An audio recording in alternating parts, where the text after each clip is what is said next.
so good, boy. I want you to feel that heat, and we can ride the boogie, share that beat of love. I wanna ride all night, boogie in the rhythm. I wanna ride all night,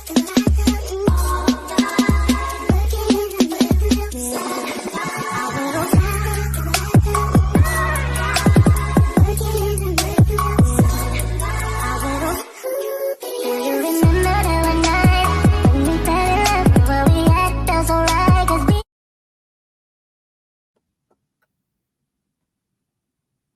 Hey, what's going on? Oh, okay. I think I'm moving.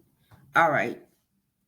Uh, myself's gonna do a live, but child, people don't call me. They want me to do everything for them today. So I'm gonna go ahead and just record this. Um, things that happened on Friday the 13th. Reaction video. Um, check out Mr. Nightmare if you like scary stories or scary things. It's a good channel. Love the channel. I be watching sometimes, but I guess let's get into it. Friday the 13th has long been considered a date cursed with bad luck. It's largely been a date that people look at as an excuse to do scary themed activities like binging scary movies. But this is the first year since 2017 that Friday the 13th falls in October. So for this video, we're looking at some of the most terrifying events that have actually taken place on the notorious day of bad luck. Tupac Shakur, better known as a stage name simply as Tupac, was an American rapper widely considered to be one of the most influential and successful rappers of all time. Tupac was arguably responsible for some of the most memorable rap verses in history. And while much of his notoriety came about after his shocking death in the mid-1990s, he's still remembered and talked about today. On the night of September 7th, 1996, Tupac was in Las Vegas celebrating his business partner's birthday. One night while there, he attended the Bruce Seldon vs. Mike Tyson boxing match with Suge Knight at the MGM Grand.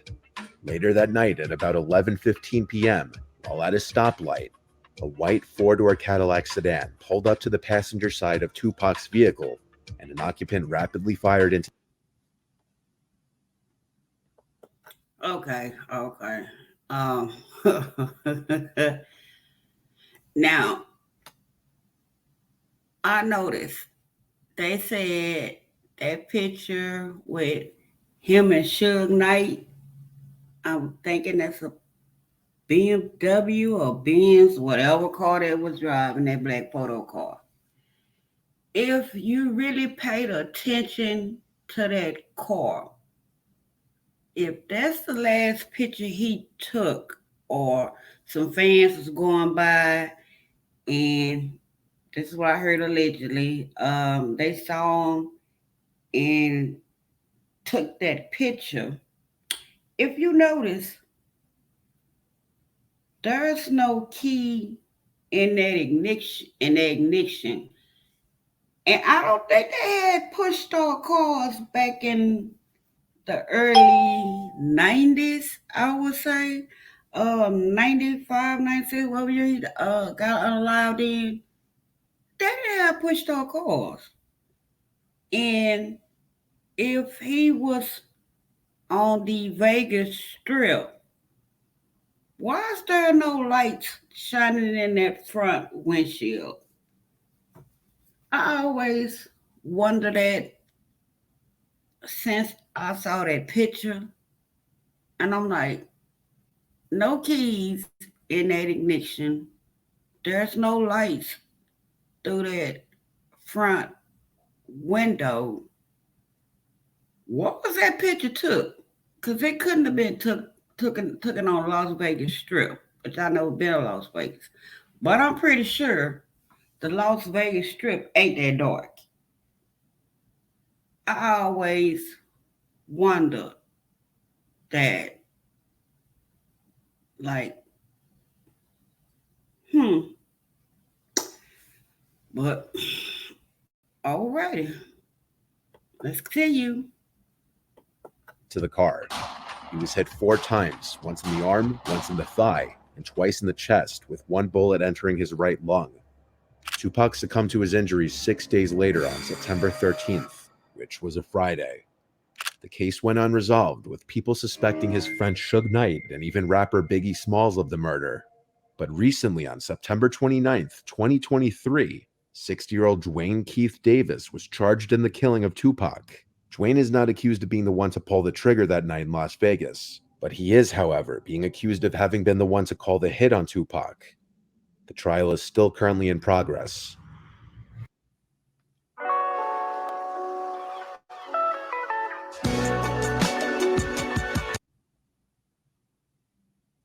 Sorry about this.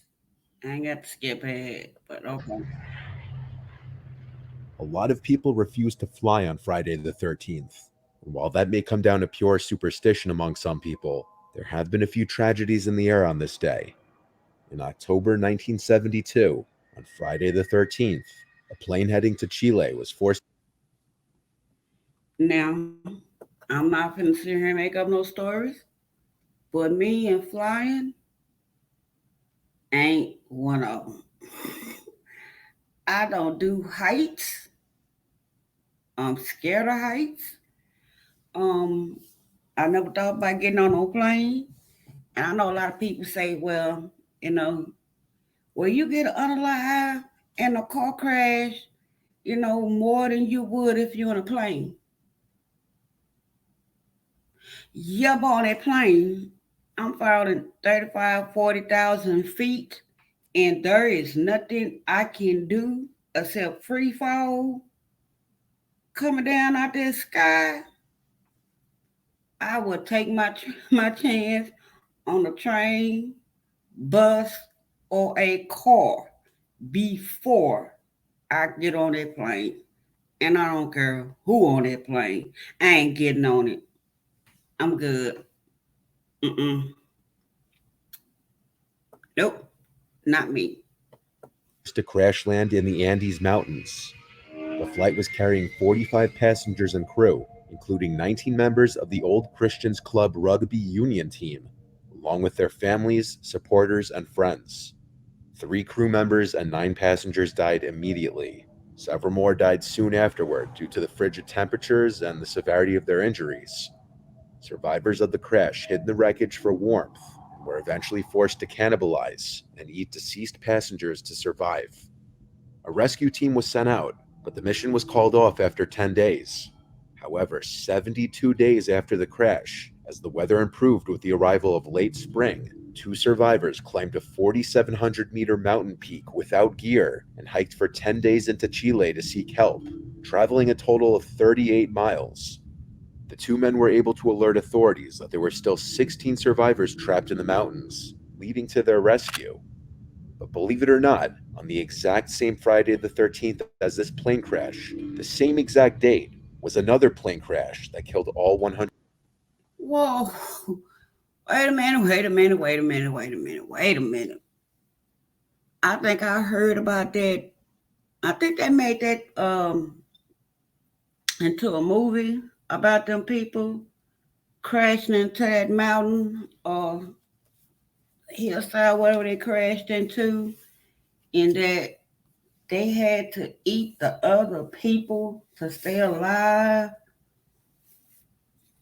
Ooh, I don't know about that one. I'm trying to figure out how did they make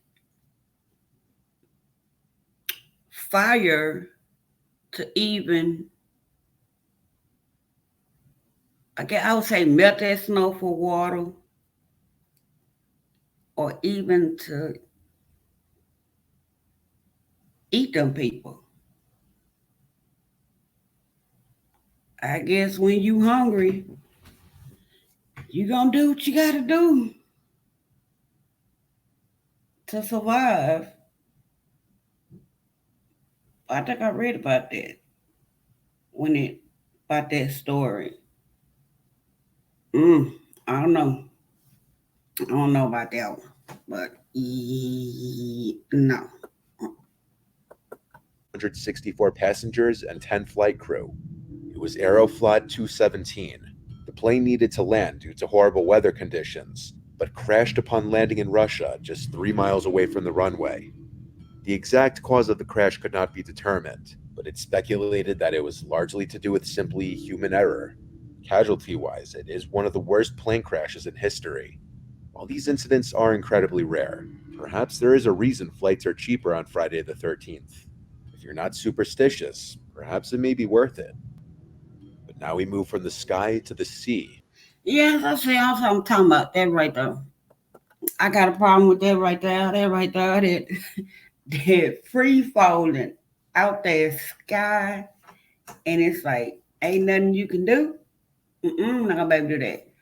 But like I said, they Friday the 13th, and they were talking about an eclipse. I'm guessing today, or they were talking about some type of ring of fire in Texas. I think they say between 9 a.m. and 12 a.m. I don't know, they mean like 9 to 12 p.m. But if I see that, I'm going to record it. Like I said, I don't know if it's going to be an eclipse or I think eclipse is like a ring, like you can see the sun around it and like I guess the moon in the middle. But if I see it out here, I'm record it and I'm going to go ahead and and upload it on here. But let's continue on. Looking at the Costa Concordia disaster. On Friday the 13th, January 2012, the 8-year-old Costa Cruises ship Costa Concordia just left Civitavecchia, Italy at approximately 7:18 p.m. Skull Shaver, the power of a smooth, clean ship. I don't have premium, so excuse me about the commercials. On board were 1,022 crew members and 3,206 passengers. As the Concordia approached Giglio Island several hours later, it deviated from its standard course, moving closer to the small Tuscan island for a maritime salute, which included the cruise ship sounding its horn to show off to onlookers on the land. Concordia had performed several in the past, but the area was known for rock outcroppings, and at some point, such a formation was noticed in the ship's path. Francesco Schettino, the captain, ordered a change in course, but allegedly due to language issues, the Indonesian helmsman steered the boat in the opposite direction. It took a little over 10 seconds to correct the maneuver, and the boat's bow ultimately swung clear, but the stern collided with the reef at approximately 9:45 p.m. The damage had been done. The Concordia's port side had suffered a 174-foot tear.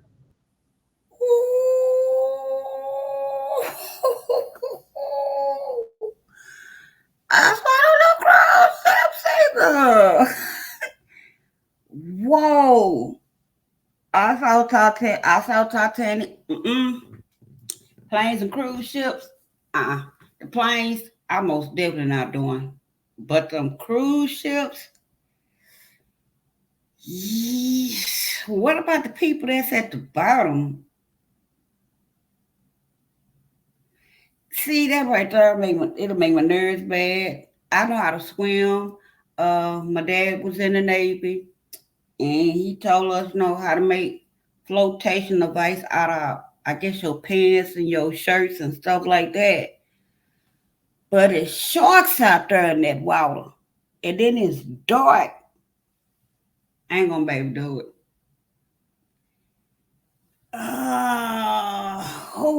That right there gonna be a hard sell. I know a lot of people always ask me, to go on these cruise ships with them, and I'm like, I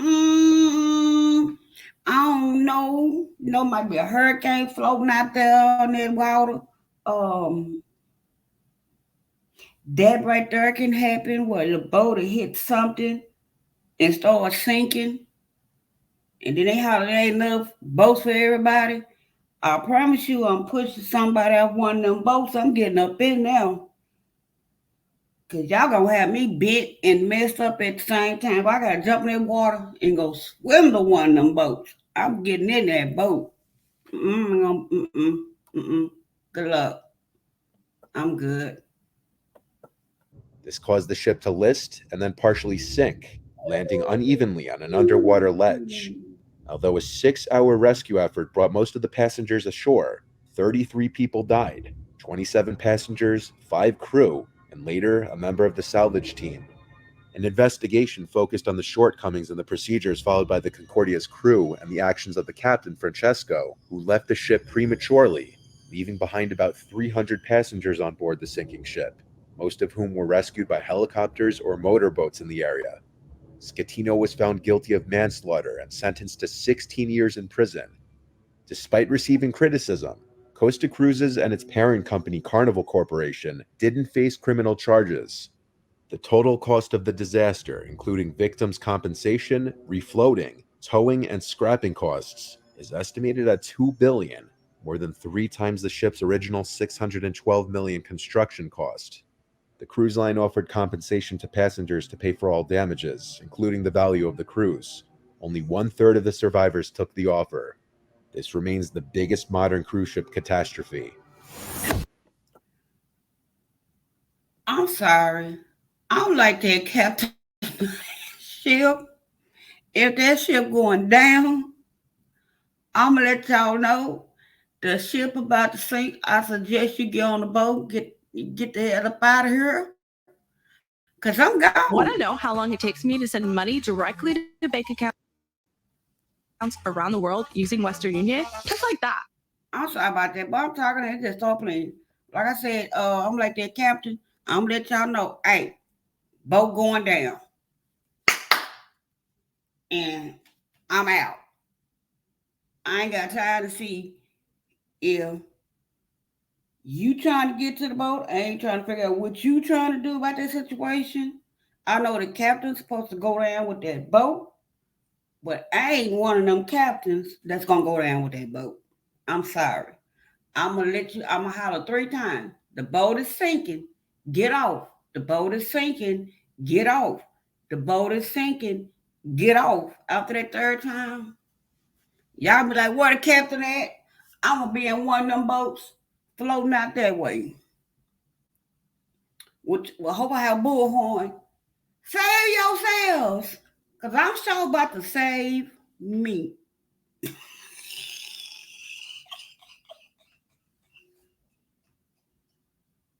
Ooh, I'm hollering deuces. Good luck.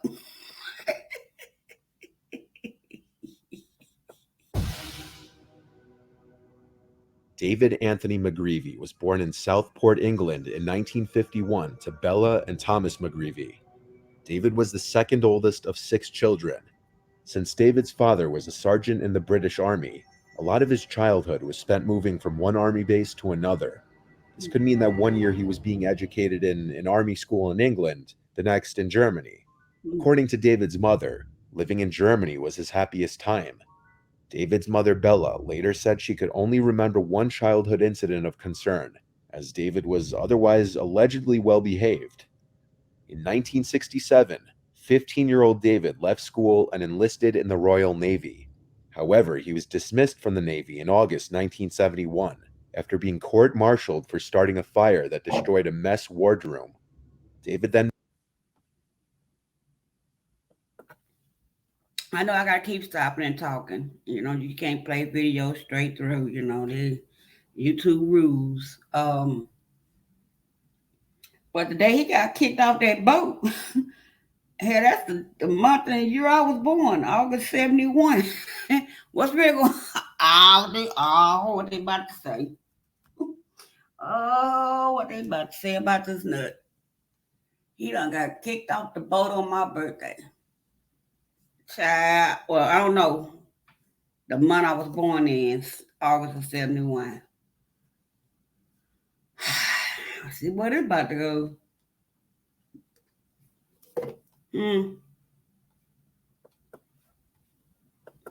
moved back in with his parents, but around this time his life was crumbling as his fiancée broke up with him and he was fired from several jobs. For this reason, his parents became fed up with him and kicked him out. So David turned to his friend Clive Kenneth Ralph, who let him board with he and his wife, Dorothy Elsie, and their 2 small children, Paul and Dawn. Clive and Dorothy had been school friends, and there was a 5-year age gap between them. They had married in September 1968 when Dorothy was 16 and pregnant with Paul. At the time David moved in, Dorothy was pregnant with their third child, Samantha, who was born on the 14th of July in 1972. With both Clive and Dorothy busy working, David acted as a babysitter for the Ralph children. He was regarded by family and neighbors, as well as the Ralphs, as a person who loved children. So what would soon happen was nothing short of unexpected and horrific.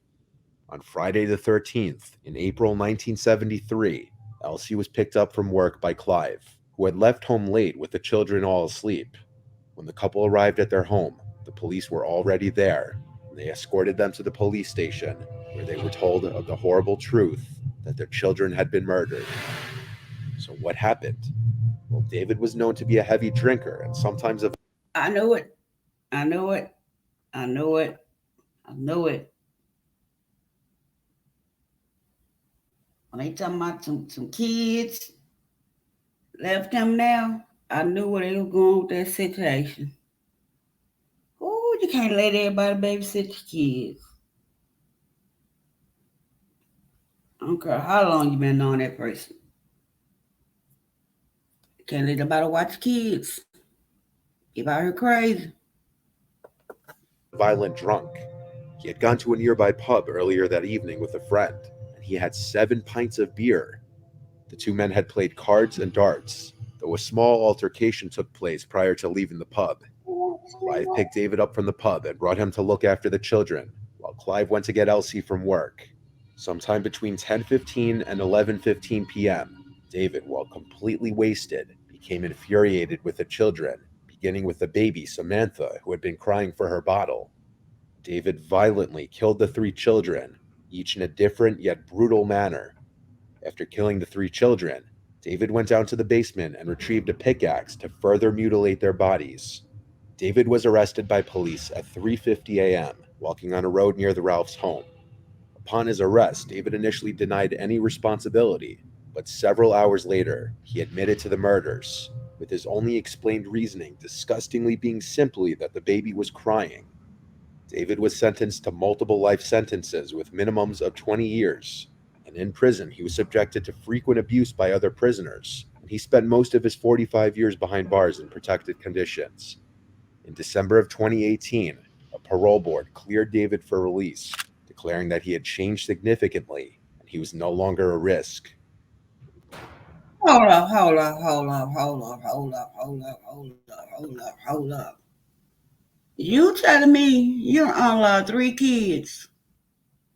You get 3 consecutive life sentences, and you want to do 45 years? Oh, okay, that's overseas. I guess they laws different than America.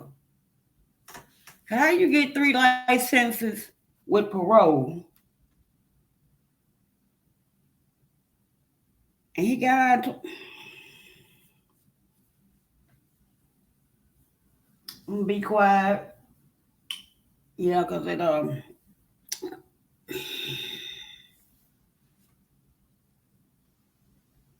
wow. Yeah, we gonna keep it moving. There's bound to be anywhere from 1 to 3 Friday the 13th each year. If you are superstitious and choose to be more low-key on this inevitable date in an attempt to escape any bad luck, you may end up like Daz Baxter.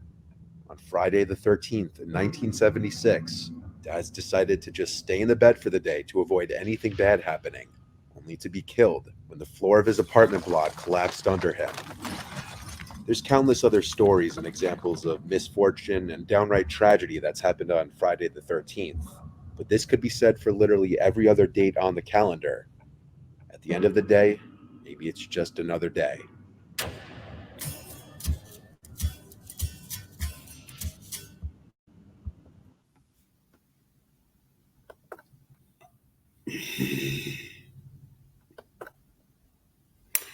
Well, I guess that's it right there for the Friday the 13th. But, whoo, you decide to stay home,